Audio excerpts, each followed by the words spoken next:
All right. Now, for a couple of years now, you'll be working on this project, and other people that be collaborating with you, so that you are expanding in other in countries in Africa and all that. That is a project that is not of a small dimension.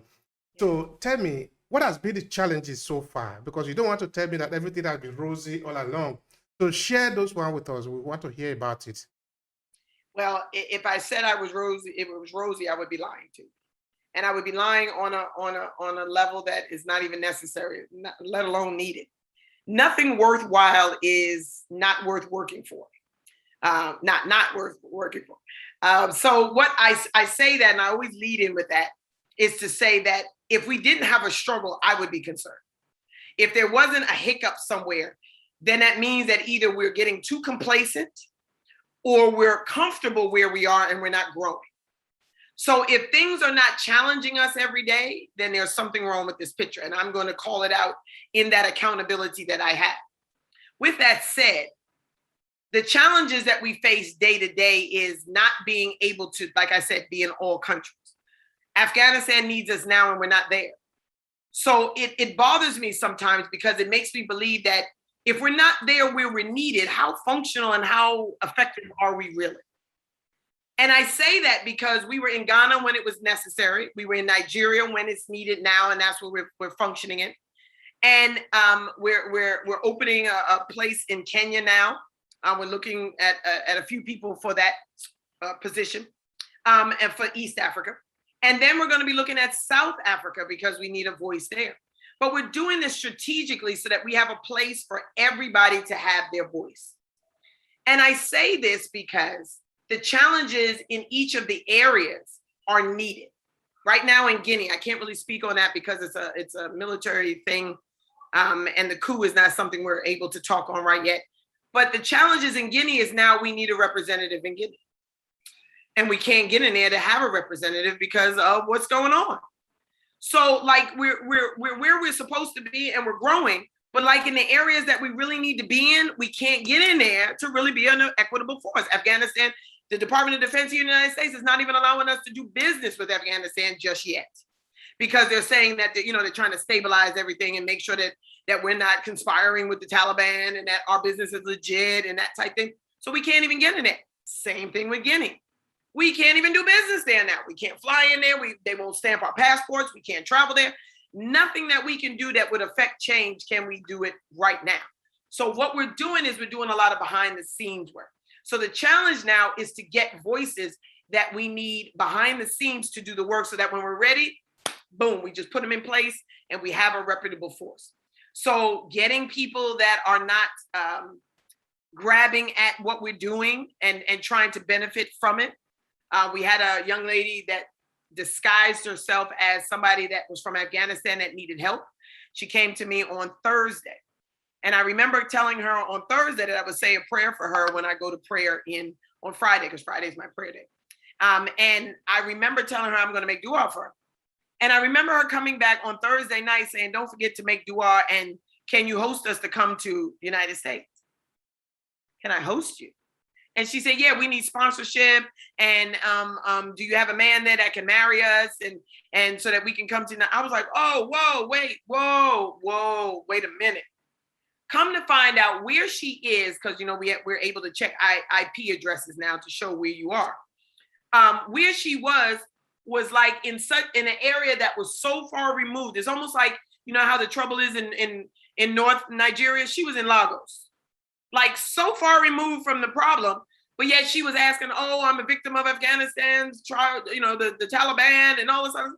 We checked her IP and she was like in Lagos. And I'm using this as an example, of course. It wasn't Nigeria. It was someone in Afghanistan.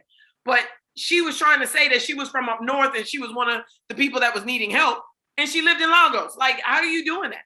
So when we found that out, we realized that people that are reaching out to us are not the voices that we need. So trying to get inside to get the voices that are really the voice of Afghanistan, the voice of Guinea, the voice of telling us what it is, that's the difficult part. Getting the voices to be able to be heard so that we can get the solutions in place. So the challenges come, one, not being able to access them, and then two, not being able to get what they need in real time allocated out so we can help. Yeah. Actually, that is serious. Particularly in the case of the woman who is, well, sometimes people just want to take advantage of anything that is Yes. said in front of them, and unfortunately, that is life. That is life. That is little we can do about that. Anyway, now looking at collaboration, because that is also one of the underlying theme that is we are talking about here. Are you working? Is FIGHR working with other agency when you go to, say, maybe for example, you are entering Ghana? Do you go there directly, or do you collaborate with other agency that maybe do the same thing that you are doing there? Good question. Both. We have, we're looking at 5 areas in Ghana. Let's use Ghana. We're looking at 5 areas right now to build maternal care centers between now and the end of 2022. We're in Aduamwa, we're in Drobo, we're in Kumasi, we're in the northern and the eastern region. Now, Ghana is maybe the size of the state of Nevada. So it's not as big as most people would think, but the areas that we need to cover are grand because we have rural areas in each of those areas that I just mentioned that need the help.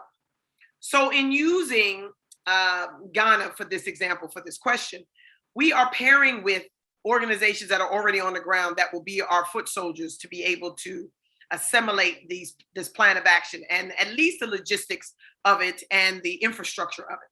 However, we are going to go into that land in Ghana specifically, and we are going to have our team go in and actually put the plan of action on the ground. So we have those that are going to be the engineers, we have the project managers, we have all of the architects that are there in Ghana. But when our team goes over there, we will actually pair up with what we want to do and then allow them to do the work for the people. Now, what we do strategically and intentionally, which is different than strategically, is we employ the people that we're going to be helping. So the architect is going to come from Kumasi, who's going to work in Kumasi. The project manager for the Aduamwa program will be and live in Aduamwa. And we're empowering the people to help be the solution so that they can wrought with their own hands the solution for their people. And we think that empowers them on a different level. Not only did their hands build this building that people will be using to help better the women that are in the land, but it's a pride to know that they help their women. Like if they can never say anything else, my hand put those bricks in place to build that center that my grandson was born in. Can you imagine?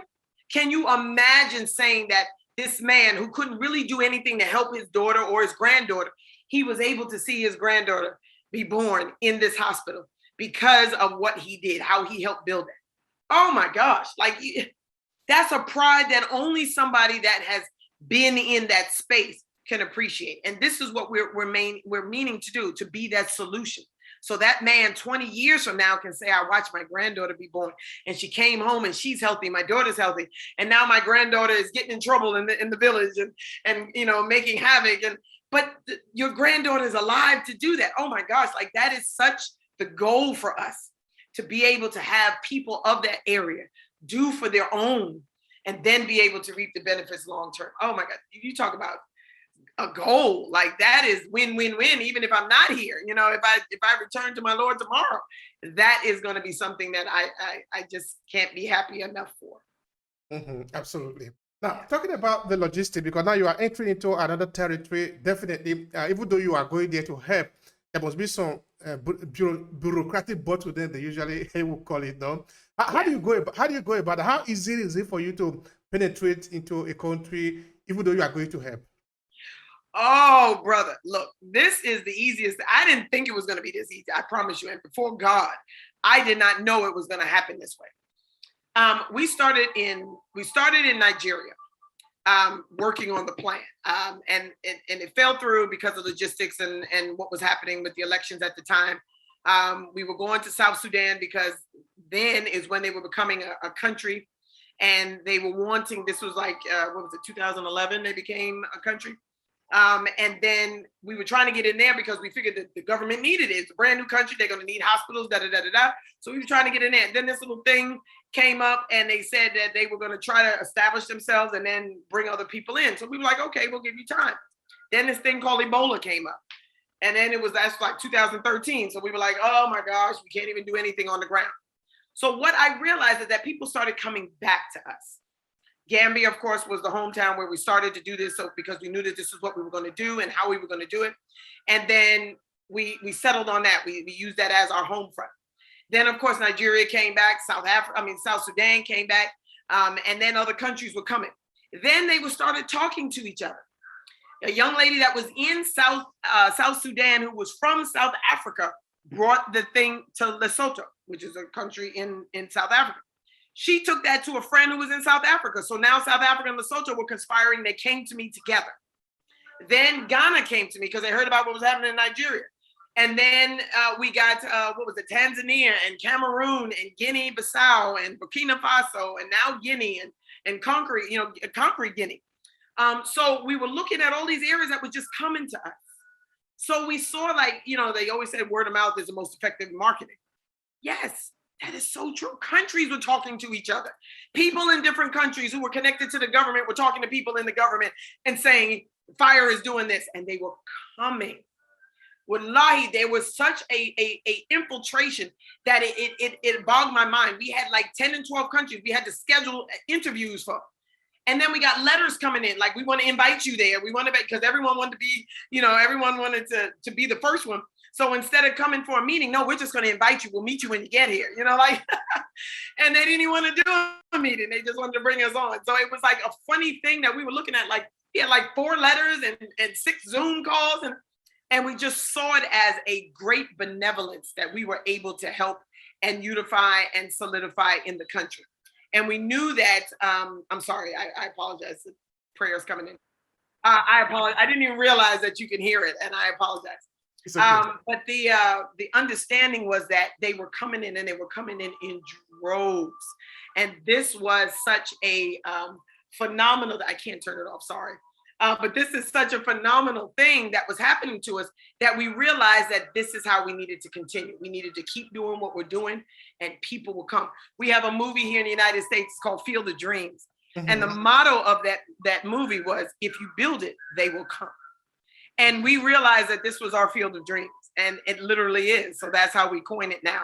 We stole that from the movie, but we say this is our new field of dreams. And that's how we start our meetings. Saying, when we say our prayer, beginning our meetings, we say, dear Lord, we ask that you build, fortify, and solidify our field of dreams in whatever area we're talking about. So Absolutely. That's how we actually begin our prayer. Yeah.